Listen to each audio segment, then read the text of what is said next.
ಸತ್ಯಣ್ಣವರು ಬಹಳ ಚಿಕ್ಕ ವಯಸ್ಸಿನಲ್ಲೂ ತುಂಬಾ ಕಷ್ಟಪಟ್ಟು ಈ ಒಂದು ಎತ್ತರಕ್ಕೆ ಬೆಳೆದಿದ್ದಾರೆ. ಅದಕ್ಕೆ ಉದಾಹರಣೆ ಏನಂತಂದ್ರೆ ಈ ದಿನ ಏನು ರೈತರಿಗೆ ಸನ್ಮಾನ ಮಾಡಿದ್ದಾರೆ, ಇವರೆಲ್ಲ ಸತ್ಯಣ್ಣನ ಬೆನ್ನೆಲುಬಾಗಿ ನಿಂತ್ಕೊಂಡು ಆ ದಿನ ಏನು ಅವ್ರು ಮಾರ್ಕೆಟ್ ಸ್ಟಾರ್ಟ್ ಮಾಡಿದಾಗ ಇವರೆಲ್ಲ ಟೊಮೆಟೊ ಮಕ್ಕಳಿಗೆ ತಗೊಂಡ್ಬಂದು ಸತ್ಯಣ್ಣವ್ರು ಸಪೋರ್ಟ್ ಮಾಡಿ ಈ ಮಟ್ಟಕ್ಕೆ ಇವ್ರನ್ನೆಲ್ಲ ಬೆಳೆಸಿದ್ದಾರೆ, ಸತ್ಯಣ್ಣನ ಬೆಳೆಸಿದ್ದಾರೆ.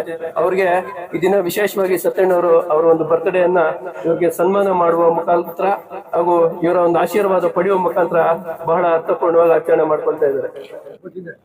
ಈ ದಿನ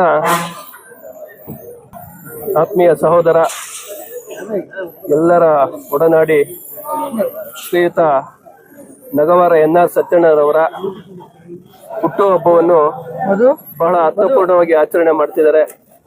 ಮೊದಲನೇದಾಗಿ ಎಲ್ಲರೂ ಆತ್ಮೀಯರ ಪರವಾಗಿ ಅವರಿಗೆ ಹುಟ್ಟುಹಬ್ಬದ ಶುಭಾಶಯಗಳನ್ನು ಕೊಡ್ತಾ ಇದ್ದೀನಿ.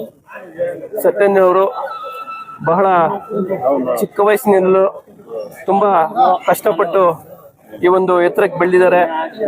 ಅದಕ್ಕೆ ಉದಾಹರಣೆ ಏನಂತಂದ್ರೆ ಈ ದಿನ ಏನು ರೈತರಿಗೆ ಸನ್ಮಾನ ಮಾಡಿದ್ದಾರೆ, ಇವರೆಲ್ಲ ಸತ್ಯಣ್ಣನ ಬೆನ್ನೆಲುಬಾಗಿ ನಿಂತ್ಕೊಂಡು ಆ ದಿನ ಏನು ಅವ್ರು ಮಾರ್ಕೆಟ್ ಸ್ಟಾರ್ಟ್ ಮಾಡಿದಾಗ ಇವರೆಲ್ಲ ಟೊಮೆಟೊ ಮಕ್ಕಳಿಗೆ ತಗೊಂಡ್ಬಂದು ಸತ್ಯಣ್ಣವ್ರು ಸಪೋರ್ಟ್ ಮಾಡಿ ಈ ಮಟ್ಟಕ್ಕೆ ಇವ್ರನ್ನೆಲ್ಲ ಬೆಳೆಸಿದ್ದಾರೆ, ಸತ್ಯಣ್ಣನ ಬೆಳೆಸಿದ್ದಾರೆ.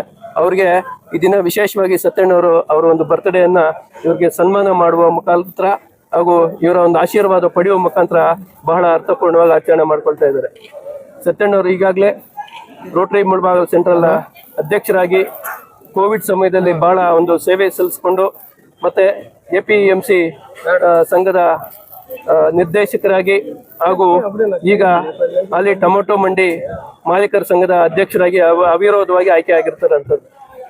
ಅವಿರೋಧ ಯಾಕೆ ಆಯ್ಕೆ ಆಗಿರ್ತಾರಂತಂದ್ರೆ ಅವರೆಲ್ಲರೊಂದಿಗೆ ಇರುವ ಒಡನಾಡಿ ಮತ್ತೆ ಸ್ನೇಹ, ಅವರ ಒಂದು ಪ್ರೀತಿಯ ವಿಶ್ವಾಸದಿಂದ ಅವ್ರ ಮಂಡಿ ಮಾಲೀಕರೆಲ್ಲ ಸೇರಿ ಅವ್ರನ್ನ ಮತ್ತೊಮ್ಮೆ ಅವಿರೋಧವಾಗಿ ಆಯ್ಕೆ ಮಾಡಿದ್ದಾರೆ. ಅದೇ ರೀತಿಗೆ ಸಮಾಜ ಸೇವೆಯಲ್ಲಿ ಹೇಳ್ಬೇಕಂತಂದ್ರೆ ಅವರು ನನ್ಗೆ ಅವ್ರು 2018ರಲ್ಲಿ ಪರಿಚಯ ಆದ್ರು. ಅವತ್ತಿನಿಂದಲೂ ಅಷ್ಟೇ ಏನು ಅವ್ರ ಕೈಯಲ್ಲಿ ಬಡಬಗ್ಗರಿಗೆ, ದೀನದಲಿತರಿಗೆ ಮತ್ತೆ ಅವ್ರ ಹತ್ರ ಹೋಗಿ ಯಾರೊಂದು ಸಹಾಯ ಕೇಳ್ತಾರೆ ಅವ್ರಿಗೆಲ್ಲ ಇಲ್ಲ ಅಂತಂದ್ರೆ ಇವತ್ತು ಮಾಡ್ಕೊಳ್ತಾ ಬಂದು ಅವರು ಒಂದು ಉನ್ನತ ಸ್ಥಾನಕ್ಕೆ ಏರಿದ್ದಾರೆ. ಇನ್ನು ರಾಜಕೀಯವಾಗಿ ದಿನೇ ದಿನೇ ಅವರು ಸ್ಥಾನಮಾನಕ್ಕೆ ಏರ್ಲಿ ಅಂತ ಹೇಳ್ತಾ ಮತ್ತೆ ಅವರ ಆರೋಗ್ಯ, ಐಶ್ವರ್ಯ ಮತ್ತೆ ಅವ್ರ ಕುಟುಂಬದವರು ಮತ್ತೆ ವಿಶೇಷವಾಗಿ ಎಲ್ಲ ಮಂಡಿ ಮಾಲೀಕರು ಹಾಗೂ ರೈತರು ಹಾಗೂ ಕಾರ್ಮಿಕರ ಆಶೀರ್ವಾದದಿಂದ ಇನ್ನೂ ಉನ್ನತ ಮಟ್ಟಕ್ಕೆ ಬೆಳೀಲಿ ಅಂತ ಹೇಳ್ತಾ ಅವ್ರಿಗೆಲ್ಲರ ಪರವಾಗಿ ಮತ್ತೆ ಈ ದಿನ ಈ ಒಂದು ಬರ್ತ್ಡೇನ ಆಯೋಜನೆ ಮಾಡಿರ್ತಕ್ಕಂಥ ಎಲ್ಲ ಅವರ ಅಭಿಮಾನಿಗಳಿಗೆ ಎಲ್ಲರಿಗೂ ನನ್ನ ವೈಯಕ್ತಿಕ ವಂದನೆಗಳು ಹೇಳ್ತಾ ಮತ್ತೊಮ್ಮೆ ಅವರಿಗೆ ಹುಟ್ಟುಹಬ್ಬದ ಶುಭಾಶಯಗಳನ್ನು ಕೊಡ್ತಾ ಇದ್ದೀವಿ. Thank you.